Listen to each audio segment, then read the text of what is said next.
Hello दोस्तों, आज के हम वीडियो में देखेंगे कि हम जे फ्रेम पर डेटाबेस टेबल कैसे प्रिंट कर सकते हैं। जेडीबीसी के इस सीरीज़ में हम इससे पहले 2 वीडियो में देख चुके हैं कि हम जावा के माध्यम से डेटाबेस में टेबल कैसे क्रिएट कर सकते हैं और टेबल में डेटा कैसे इंसर्ट कर सकते हैं। अगर आपने वो वीडियो नहीं देखे तो आप ज़रूर देख सकते हैं या मैं आपको डिस्क्रिप्शन में उसकी लिंक दे दूँगा।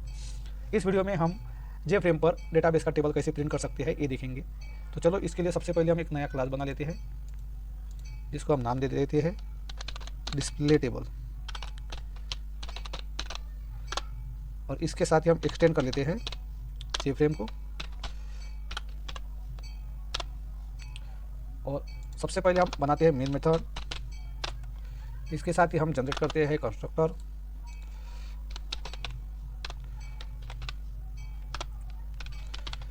और अपने कंस्ट्रक्टर को रन करते हैं अपने मेन मेथड में।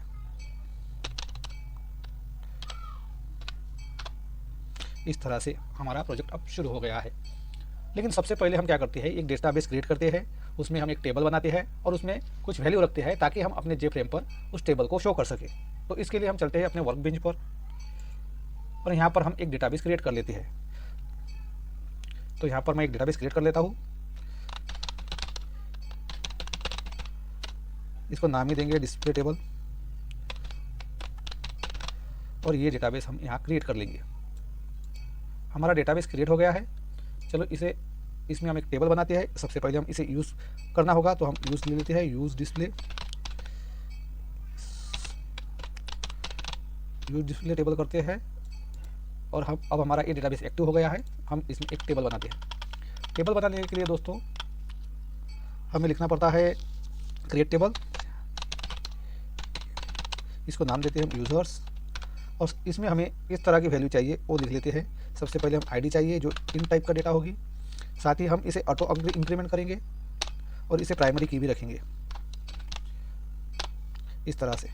इसके बाद हम ले लेते हैं एक स्ट्रिंग ले लेते हैं नेम की, इसे हम 100 दे देते हैं और इसे रखते हैं नॉट नल इस तरह से। इसके बाद और एक स्ट्रिंग लेते हैं हम ईमेल की, इसे भी हम वर्चर रखते हैं 100 और इसे भी नॉट नल करते हैं इस तरह से।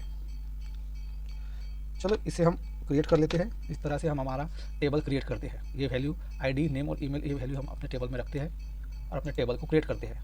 हमारा टेबल क्रिएट हो गया है। चलो इसे देख लेते हैं, मैं आपको दिखा देता हूँ। ये रहा हमारा टेबल, आईडी, नेम और ईमेल। इस तरह से हमारा टेबल अब क्रिएट हो गया है। तो चलो हम टेबल में कुछ वैल्यू रख देते हैं ताकि हमारे जब हम जेफ्रेम पर टेबल प्रिंट करें तो उसमें कुछ वैल्यू दिखे।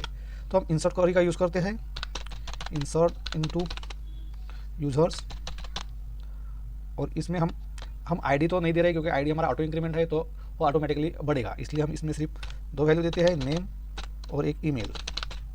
इस तरह से वैल्यूज़ को ऐड करते हैं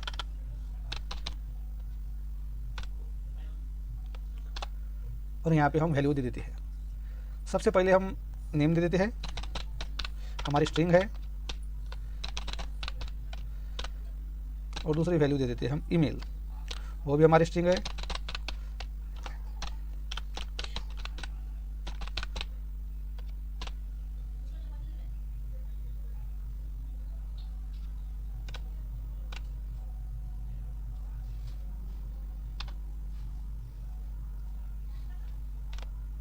एक और नेम ले लेते हैं दोस्तों, यहाँ पर लेते हैं एक नेम और यहाँ पर लेते हैं एक ईमेल। तो यहाँ पर नेम लेते हैं राजेश और यहाँ पर लेते हैं rajesh@gmail.com, rajesh@gmail.com। इस तरह से और एक वैल्यू लेते हैं, इसे ही कॉपी करते हैं, Ctrl+C Ctrl+V, यहाँ पर एक नाम दे देते हैं अंकिता और यहाँ पर अंकिता@gmail.com। और एक वैल्यू लेते हैं, यहाँ पर लेते हैं हम गौरी और यहाँ पर गौरी@gmail.com। और एक वैल्यू लेते हैं, यहाँ पर करते हैं अमित और यहाँ पर लिखते हैं amit@gmail.com। इस तरह से इसे कंप्लीट कर देते हैं और इसे क्लोज कर देते हैं। इस तरह से हम वैल्यू को इंसर्ट करते हैं और हमारी वैल्यू देखो इंसर्ट हो गई है। हम वैल्यू शो करके देखते हैं, सिलेक्ट स्टार फ्रॉम यूज़र्स, और हम यहाँ पे अपना टेबल देख लेते हैं। ये रहा हमारा टेबल। अब हमें यही टेबल अपने जे फ्रेम पर प्रिंट करना है, तो इसके लिए हम चलो सबसे पहले एक जे फ्रेम बना लेते हैं और उसमें हम टेबल शो करते हैं। तो हम चलते हैं अपनी इंटेलिजेंट आईडी पर, और यहाँ पर अपने कंस्ट्रक्टर में सबसे पहले हम एक जे फ्रेम क्रिएट करते हैं। इसके लिए हम सेट टाइटल सेट कर देते हैं। इसको टाइटल दे देते हैं हम display database display table display, कुछ भी नाम दे देते हैं। इसकी साइज लेते हैं सेट साइज, इसे करते हैं हम 600 बाय 400 इस तरह से। सेट डिफ़ॉल्ट क्लोज ऑपरेशन भी हम ले लेते हैं ताकि हम अपनी फ्रेम को क्लोज कर सकें। इसके साथ ही हमें सेंटर में दिखने के लिए सेट लोकेशन रिलेटिव टू का इस्तेमाल करते हैं। लोकेशन रिलेटिव टू की मदद से हम अपने जे फ्रेम को सेंटर में रख सकते हैं। इसमें पास कर देते हैं नल, और साथ ही हम सेट लेआउट भी सेट कर देते हैं नल, इसे भी सेट कर देते हैं नल, ताकि हम अपने हिसाब से जे फ्रेम पर कंपोनेंट रख सकें। इस तरह से हमारी जे फ्रेम तैयार हो गई है। इसे डिसेबल करते हैं और इसमें पास कर देते हैं 2। इस तरह से अब हमारी जे फ्रेम तैयार हो गई है। तो अब हमें टेबल प्रिंट करना है। इसके लिए हमें एक डिफ़ॉल्ट टेबल मॉडल का यूज़ करना है, क्लास का यूज़ करना है, जो जावा एक स्विंग पैकेज में ही मौजूद है। चलो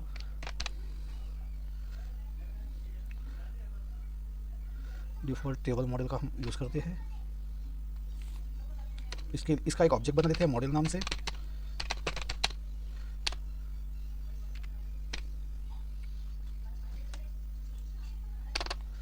इसके साथ ही हम क्या करते हैं, जो हमारे कॉलम के मॉडल है उन्हें बना लेते हैं। पहली जो रॉ होती है जिसमें लिखा होता है आईडी, नेम, ईमेल, और उसके मॉडल हम पहले तैयार कर लेते हैं, और इस मॉडल के ऑब्जेक्ट को हम जे टेबल में रखेंगे। तो चलो सबसे पहले हम मॉडल क्रिएट कर लेते हैं।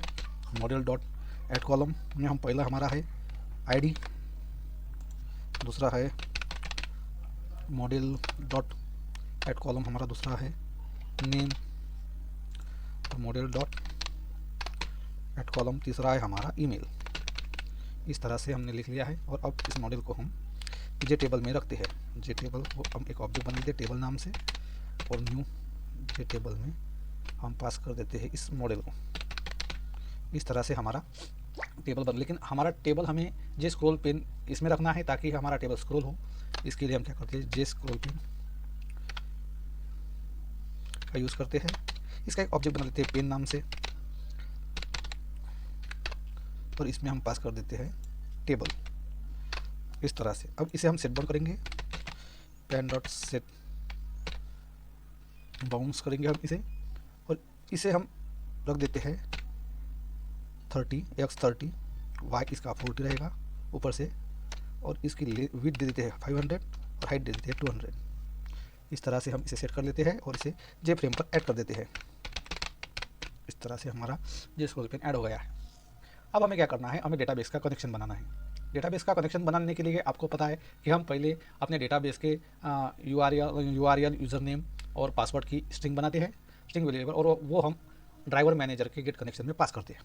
तो चलो हम स्ट्रिंग बना लेते हैं। यहाँ पर लिख लेते हैं डेटाबेस कनेक्शन। यहाँ पर पहले स्ट्रिंग बना देते हैं, स्ट्रिंग URL, और यहाँ पर स्ट्रिंग दे देते हैं हम। यहाँ पे दूसरे स्ट्रिंग बनाते हैं स्ट्रिंग यूज़र, और इसे भी हम यहाँ पर रख देते हैं, और रखते हैं स्ट्रिंग पासवर्ड, और इसे भी हम यहाँ पर रख देते हैं। तो यूज़र हमारा URL होता है JDBC mysql, local host, port हमारा 3306, और यहाँ पर अपने डेटाबेस का हम देते हैं नाम। हमारे डेटाबेस का नाम हम यहाँ से चेक कर लेते हैं। हमारे डेटाबेस का नाम है डिस्प्ले टेबल। यहाँ पर हमारा नाम नहीं दिख रहा है, डिस्प्ले टेबल हमारे इसका नाम है। चलो यहाँ पर लिख देते हैं डिस्प्ले टेबल। यूज़र मेरे केस में हमारे लोगों डेटाबेस MySQL डेटाबेस का यूज़र नेम है रूट।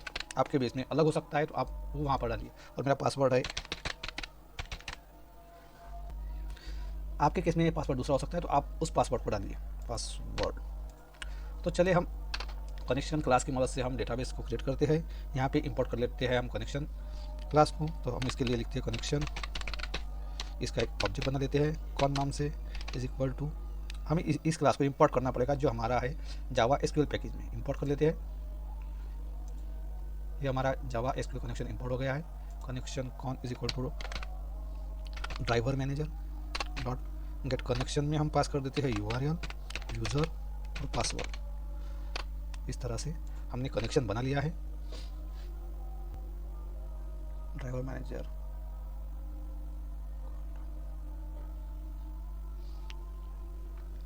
यूआरएल गेट कनेक्शन सही तो है, इसे भी हमें इंपोर्ट करना पड़ेगा गेट कनेक्शन।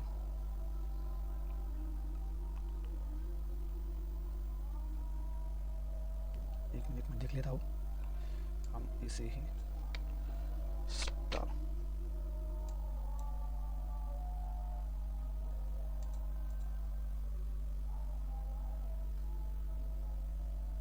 ये बोल रहा है हमें इसे ट्राई और कैच में लिखना पड़ेगा दोस्तों, एक्सेप्शन आने के चांसेस होते हैं, तो हमें इसे ट्राई में लिखना पड़ेगा।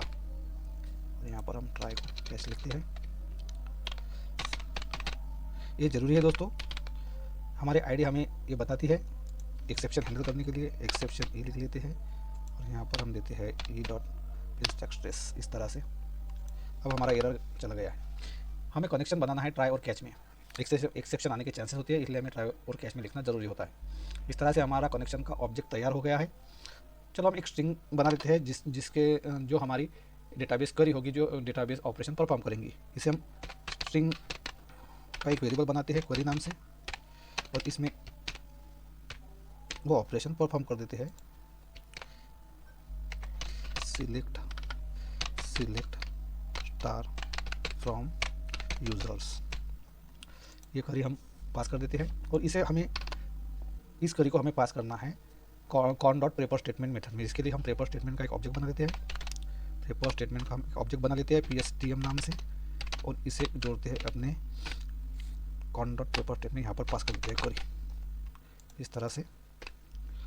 और उसके बाद इसे हम रख देते हैं रिजल्ट सेट में, रिजल्ट सेट का एक ऑब्जेक्ट बनाते हैं RS नाम से और उससे PSTM डॉट एग्जीक्यूट कर लेते हैं। अब हमें एक लूप चलाना है दोस्तों ताकि हमारा टेबल प्रिंट हो।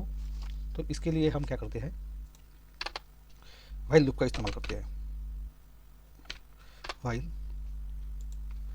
लूप का हम इस्तेमाल करेंगे और यहाँ पर हम लिखेंगे RS, जो भी वैल्यू यहाँ पर आई है RS डॉट नेक्स्ट में हम इसे चलाते हैं। अब क्या करते हैं हम, जो हमारा जो क्लास है डिफ़ॉल्ट टेबल मॉडल, इसमें एक मेथड होती है जिसका नाम है ऐड रो। अब हमें यहाँ पे ऐड रो का यूज़ करके हर रो प्रिंट करनी है। तो हम क्या करते हैं मॉडल डॉट ऐड रो, जिसमें हमें पास करना होता है ऑब्जेक्ट ड्रॉ डाटा। यहाँ पर देखते हैं हम न्यू ऑब्जेक्ट स्ट्रिंग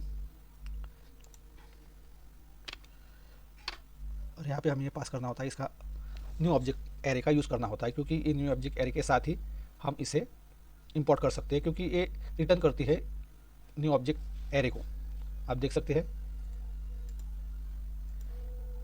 तो यहाँ पर हम अब वैल्यू को प्रिंट करेंगे। कौन सी वैल्यू कहाँ पर होगी हमारी, सबसे पहले हम जो RS नेक्स्ट में आने वाली है RS डॉट गेट इंट, जो हमारी इंट की वैल्यू है वो हमें चाहिए आईडी कॉलम में।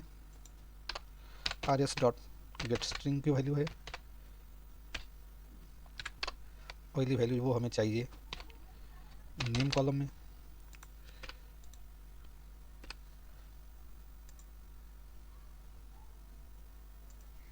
और यहाँ पर देते RS डॉट गेट स्ट्रिंग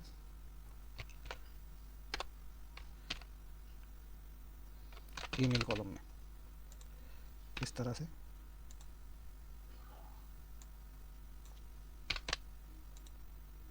नहीं, यहाँ पे हमें स्ट्रिंग देनी है एक्सेप्ट। यहाँ पे हमें एरर शो हो रहा है, सॉरी। यहाँ पर हम एरे का यूज़ कर रहे हैं, ये हमारा ऑब्जेक्ट एरे में हम ए वैल्यू पास कर रहे हैं, इसलिए हमें ये देना है। ठीक है, इस तरह से। और यहाँ पर क्या करते हैं, हम यहाँ पर अपना कनेक्शन हम क्लोज कर देते हैं, कॉन्वर्ट क्लोज का यूज़ करते हैं। और ये तो हमारा सही है, ट्रू सही है। डिस्प्ले टेबल हमारा सिलेक्ट यूज़र में से डेटा दिख रहा आएगा और वो हमें प्रिंट करके देगा टेबल, सही है। चलो इसे रन करते हैं और देखते हैं कि हमारा डेटा हमारे टेबल पर आ रहा है, जे फ्रेम पर दिख रहा है।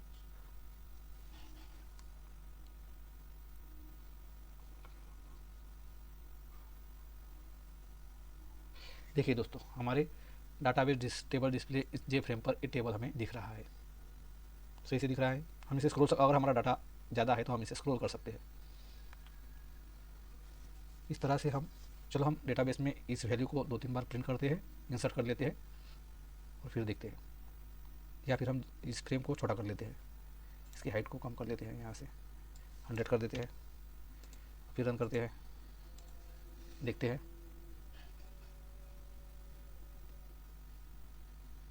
देखिए यहाँ पे हम स्क्रॉल कर सकते हैं डेटा को इस तरह से। इस तरह से हम जे फ्रेम पर टेबल को प्रिंट कर सकते हैं दोस्तों, आप आसानी से कर सकते हैं। आपको डिफ़ॉल्ट टेबल मॉडल का यूज़ करके हम और जे टेबल और जे स्क्रॉल पेन का यूज़ करके हम आसानी से अपने जे फ्रेम पर टेबल को प्रिंट कर सकते हैं। आपको ये जानकारी कैसी लगी ये ज़रूर बताना। साथ ही अगर आपको ये सोर्स कोड आवश्यक लगता है तो मुझे ज़रूर कमेंट करें, ये सोर्स कोड मैं आपको प्रोवाइड कर दूँगा। और इस तरह से आप किसी भी प्रोजेक्ट में, अगर आप जहाँ पर आपको टेबल रखनी है, ऐसे कई प्रोजेक्ट होते हैं जहाँ हमें डेटा को दिखाना होता है, वहाँ पे इस तरह का टेबल हम इस तरह से दिखा सकते हैं। अगर आपको मेरी वीडियो अच्छी लगी तो ज़रूर लाइक और शेयर करें, साथ ही मेरे चैनल को सब्सक्राइब जरूर करें दोस्तों। धन्यवाद।